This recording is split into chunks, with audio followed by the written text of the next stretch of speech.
Bunda di rumah tahu ya tentang masa nipas. Jadi memang masa nipas ini adalah periode setelah melahirkan selama 40 hari, berlangsung selama 40 hari.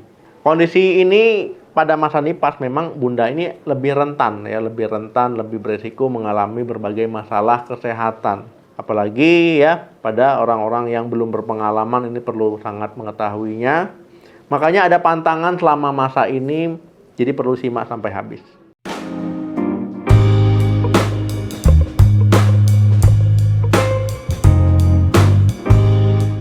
Halo, assalamualaikum warahmatullahi wabarakatuh. Jadi masa nipas ini berlaku untuk yang melahirkan normal dan juga melahirkan sesar ataupun operasi SC. Jadi bukan, oh ini saya lahirannya normal pakai masa nipas, saya SC nggak perlu masa nipas. Tetap ya, baik normal ataupun SC itu sama-sama ada namanya masa nipas. Karena waktu tubuh ya sebagai waktu yang cukup bagi tubuh untuk pulih. Jadi perlu pulih tubuh kita, tubuh bunda ya perlu pulih setelah melahirkan baik SC maupun ya normal. Nah, kenapa perlu pantangan? Karena memang rahim perlu waktu sekitar 6 minggu atau kurang lebih sekitar 40 harian ya untuk kembali ke ukuran semula. Kemudian tubuh ibu pun juga perlu proses, perlu waktu memulihkan ya dari luka persalinan, baik luka persalinan normal maupun luka persalinan operasi. Nah, untuk pantangannya yang pertama mengangkat beban berat. Jadi, mengangkat beban berat setelah melahirkan dapat menimbulkan masalah kesehatan, bisa cedera, bisa nyeri, ya apalagi yang operasi ya. Nah, ini bisa nyeri, bisa cedera lah. Jadi bisa bahaya untuk ibunya, untuk organ dalamnya. Begitu juga yang normal. Yang normal pun jangan ngangkat beban berat terlebih dahulu. Jadi mengangkat beban berat ataupun mengangkat benda hanya yang beratnya sama dengan berat bayi. Jadi nggak boleh ya melebihi berat bayi. Jadi yang aman ya beratnya yang seberat bayi. Yang kedua, berhubungan intim.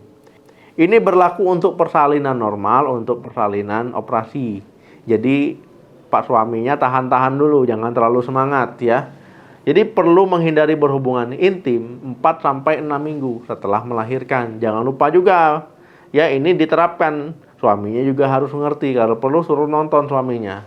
Kemudian jangan sampai kelupaan, ya nanti tiba-tiba romantis ya lupa ya. Nah akhirnya apa kejadian. Tetapi kalau seandainya mengalami robekan jalan lahir ataupun tindakan episiotomi, jadi jalan lahirnya digunting ya supaya memudahkan proses persalinan normal. Nah ini perlu waktu untuk benar-benar pulih, untuk benar-benar ya sembuh, untuk benar-benar jaringannya yaitu pulih kembali. Nah, jadi menghindari resiko-resiko mengalami nanti robekan, mengalami cedera, mengalami infeksi ya. Jadi perlu waktu untuk pulih, baik yang operasi SC maupun yang lahiran normal. Saran saya seperti itu. Yang ketiga, aktivitas berlebihan. Ini juga pantangan, karena setelah melahirkan, perut kan yang tadinya besar, tiba-tiba menyusut, karena bayinya keluar. Ini kan otomatis ukuran perut belum kembali seperti semula, baik rahimnya, baik ya perut bagian luarnya, ya ototnya, jadi perlu waktu. Jadi jangan sampai aktivitas fisik berlebihan. Saya ingin olahraga untuk mengecilkan perut dok, langsung biar langsing, ya jangan buru-buru. Jadi selama 40 hari ini biarkan dulu pulih ya, organ tubuh pulih, otot perut pulih. Jadi pulih dulu semuanya, baru nanti bisa disusul olahraga. Nah jadi olahraga memang menyehatkan, tapi kalau seandainya masih masa nipas ya jangan dulu, nanti bisa menghambat penyembuhan, nanti bisa bikin masalah baru. Ya kalau seandainya teman-teman memaksakan, itu yang ditakutkan. Nanti pun setelah masa nipas olahraganya ringan-ringan dulu, jalan kaki ya, jangan sampai nanti tiba-tiba berat ya, kaget nanti. Yang keempat, gunakan menstrual cup atau tampon. Jadi biasanya sebelum melahirkan ya, saat sebelum hamil juga misalkan, bumil ini sering menggunakan menstrual cup ataupun tampon. Ya jadi kalau pas hamil kan nggak mungkin ya, karena kan nggak menstruasi. Jadi pas dia masih sebelum hamil, dia pakai menstrual cup, pakai tampon, tiba-tiba ke bawah ya, tanpa sadar ke bawah pakai menstrual cup ataupun tampon, dimasukkan ke dalam vagina, ya ini nggak boleh, meningkatkan resiko infeksi. Kok bisa?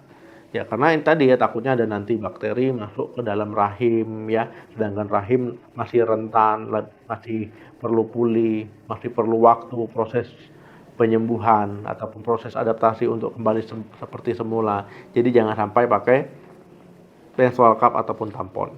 Yang kelima, makanan tidak sehat. Makanan tidak sehat, makanan cepat saji, makanan kemasan, ya, minuman manis.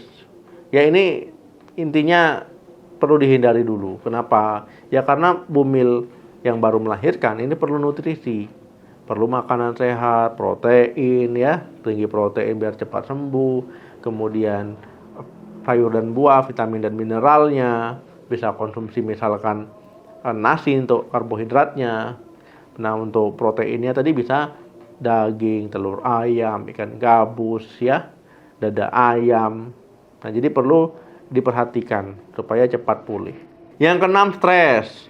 Nah, jadi biasanya kan tadinya belum punya anak, tiba-tiba punya anak, ya bisa jadi emosional, lebih emosional, perubahan suasana hati.